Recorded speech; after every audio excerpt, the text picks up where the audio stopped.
Billionaire CEO को पहली नजर में ही होटल की वेट्रेस से प्यार हो गया। जैसे ही उसने उस लड़की को देखा, उसकी आंखें 200 वॉट के बल्ब की तरह चमक उठी। उसने तो फ्यूचर में कितने बच्चे होंगे ये तक डिसाइड कर लिया। फिर सीईओ ने पूरे शहर का सोना खरीदने का ऑर्डर दे दिया और हर रेड कार भी खरीद ली। सारा सोना उन कार्स के ट्रंक में भर दिया और 10 अरब युआन के बेताब दहेज के साथ शादी का प्रपोजल देने निकल पड़ा। ये सब कुछ सिर्फ इसलिए क्योंकि लड़की ने कभी अपनी आइडियल वेडिंग के बारे में बताया था कि एक दिन वो वेडिंग ड्रेस में कार में बैठे और उसके मम्मी पापा उसके पीछे पीछे दहेज मांगने आए। लेकिन लड़की की फैमिली बैकग्राउंड कुछ खास अच्छी नहीं थी। बचपन में उसके पेरेंट्स ने उसे गांव में छोड़ दिया था। जब वो बड़ी हो गई तब उसे सिटी वाले घर वापस लाया गया। लेकिन उसके मम्मी पापा हमेशा उसकी सिस्टर को ही ज्यादा प्यार करते थे। उसका स्टडी अब्रॉड का चांस भी उसकी सिस्टर को दे दिया गया और तो और उसी को जेल भी भेज दिया। जब वो जेल से बाहर आई तो उसे कोई जॉब नहीं मिली और उसे होटल में वेट्रेस की जॉब करनी पड़ी। एक दिन सीईओ अपनी दादी के कहने पर होटल में ब्लाइंड डेट पर आया था, क्योंकि उनके खानदान में 100 सालों से हर जनरेशन में एक ही वारिस होता था और अब लग रहा था कि ये जनरेशन लास्ट होगी। दादी ने बहुत सी अमीर लड़कियों को बुला लिया था और जोर दिया कि आज ही किसी से शादी फिक्स करो। सीईओ ने 100 से भी ज्यादा लड़कियां देखी, सब अलग अलग टाइप की थी, लेकिन कोई भी उसे पसंद नहीं आई। फिर आई आखिरी लड़की, एक अमीर लेडी जो रेड ड्रेस में थी। उसके पीछे एक वेट्रेस चल रही थी। सीईओ की नजर उसी वेट्रेस पर टिक गई। उसकी आंखें चमक उठी, लेकिन जिसने उसका दिल जीत लिया वो रेड ड्रेस वाली अमीर लड़की नहीं बल्कि पीछे चल रही सिंपल सी वेट्रेस थी। उसी पल उसके मन में उस लड़की की सादगी और प्यारी मुस्कान की तस्वीर भर गई। उसे अचानक से उसे प्रोटेक्ट करने का स्ट्रॉन्ग फील हुआ। उसने दोबारा से डिसाइड कर लिया कि वो उस लड़की के साथ कितने बच्चे करेगा। जब लड़की ने पहली बार सीईओ को देखा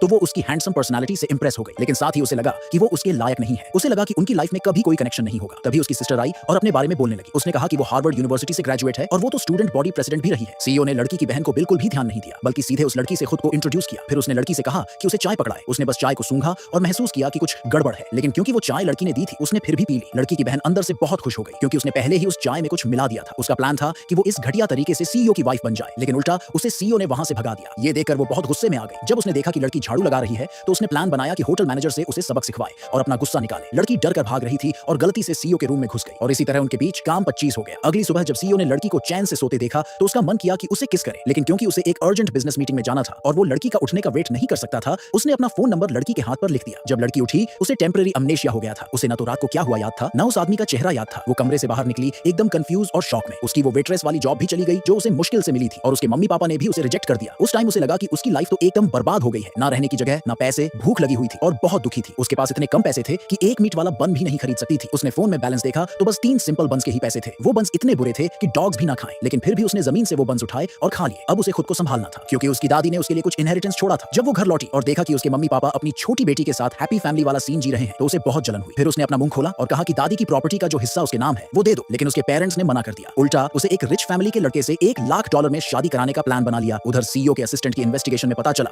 कि वो लड़की जेल जा चुकी है। जब सीईओ ने ये सुना तो उसे यकीन नहीं हुआ। उसने तुरंत पूरा शहर का गोल्ड ज्वेलरी खरीद लिया और सारी रेड स्पोर्ट्स कार्स भी ले ली और फिर वो $1 बिलियन के दहेज के साथ लड़की के घर पहुंच गया। जब उस रिच लड़के को ये न्यूज मिली कि सीईओ खुद लड़की के लिए $1 बिलियन का दहेज लेकर आया है तो उन्हें लगा कि शायद सीईओ उनकी बेटी यानी लड़की की बहन से शादी करने आया है और वो खुशी से झूम उठे।